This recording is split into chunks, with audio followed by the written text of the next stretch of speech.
মাগরিবের নামাজের পরে যেই বাড়িতে তিনটি আমল হবে, ওই বাড়িতে সব রকমের বালা মুসিবত থেকে আল্লাহ তাআলা হেফাজত করবেন।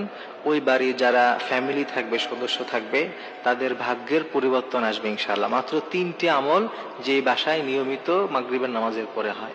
এর মধ্যে 1 নম্বর হচ্ছে, মাগরিবের আজান যখন দিয়ে দিবে তখন বিসমিল্লাহ বলে ঘরের দরজা এবং জানলাটা বন্ধ করে দেয়। এটা হচ্ছে 1 নম্বর আমল। আগে অনেক সময় শুনতেন যে মুরব্বীরা বলতো যে আজান দিয়ে দিছে মাগরিবে, ঘরের দরজা জানলা বন্ধ করো। অনেকে এটাকে কুসংস্কার মনে করে, কিন্তু হাদিসের মধ্যে নবীজি বলেছেন বিসমিল্লাহ বলে তোমরা ঘরের দরজা এবং জানালা বন্ধ করে দাও, তাহলে দুষ্ট জিন এবং শয়তান ওই ঘরে ঢুকতে পারবে না। সুবহানাল্লাহ। এই জন্য আপনার ঘরের যদি জিন সহ কালো জাদু, ব্ল্যাক ম্যাজিক, কুফুরি এগুলো থেকে বাঁচতে চান, শয়তান থেকে বাঁচতে চান, মাগরিবের সময় আপনার প্রথম কাজ হবে বিসমিল্লাহ বলে তারপরে ঘরের দরজা এবং জানলা বন্ধ করে দিবেন। এটা হচ্ছে 1 নম্বর।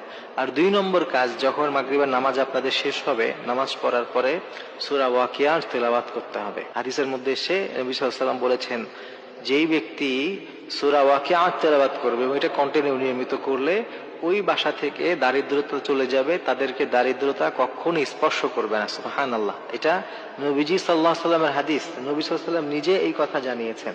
এজন্য নবীজির উপরে যদি পূর্ণ আস্থা থাকে, ইকিন থাকে, বিশ্বাস থাকে, তাহলে আমরা এটাই করবো। সাহাবীদের মধ্যে এই পরিমাণ বিশ্বাস ছিল যে একজন সাহাবী ইন্তেকালের সময় তাকে বাইতুল মাল থেকে তার ফ্যামিলির জন্য কিছু ভাতার ব্যবস্থা করা হবে, সে বলছে আমার দরকার নাই, কারণ নবীজি আমাকে সূরা ওয়াকিয়া তেলাওয়াত শিখিয়েছে আর আমি আমার ফ্যামিলিকেও এটা শিখিয়েছি।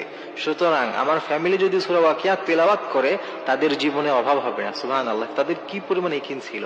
এজন্য আমরা এই আমলটি করব। তাহলে 1 নম্বর বললাম ঘরের দরজা জানলা বন্ধ করা, 2 নম্বরে বললাম সূরা ওয়াকিয়ার আমল, আর 3 নম্বরে যে আমলটা করবেন, 3 নম্বরের আমল হচ্ছে সূরা বাকারার শেষের যে 2টা আয়াত আছে, এই 2টা আয়াত আপনি তেলাওয়াত করবেন মাগরিবের পরে। যদি করেন, হাদিসের মধ্যে এসে কেউ সূরা বাকারার শেষের 2টা আয়াত যদি কেউ তেলাওয়াত করে, এই 2টা আয়াতই তার জন্য যথেষ্ট হয়ে যাবে। সুবহানাল্লাহ। তার আর কোনো কিছুর প্রয়োজন নেই। এই 2টা আয়াতের মধ্যে আল্লাহ তাআলা এত পাওয়ার রেখেছেন, এত ফজিলত, এত গুরুত্ব রেখেছেন।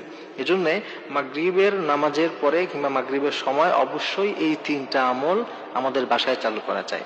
আমাদের ফ্যামিলি যারা সদস্য আছে তাদেরকে এই আমলগুলো শিক্ষা দেওয়া চাই। বিশেষ করে বাচ্চা যারা আছে, যারা একটু কোরআন পড়া শিখেছে, প্রত্যেকটা বাসায়, প্রত্যেকটা ঘরে ঘরে এই আমলগুলো হওয়া জরুরি। এখন দেখবেন অধিকাংশ ঘরে নানান রকমের কুফরি কালাম, নানান রকমের জাদুটনা আগের তুলনায় অনেক বেড়ে গেছে।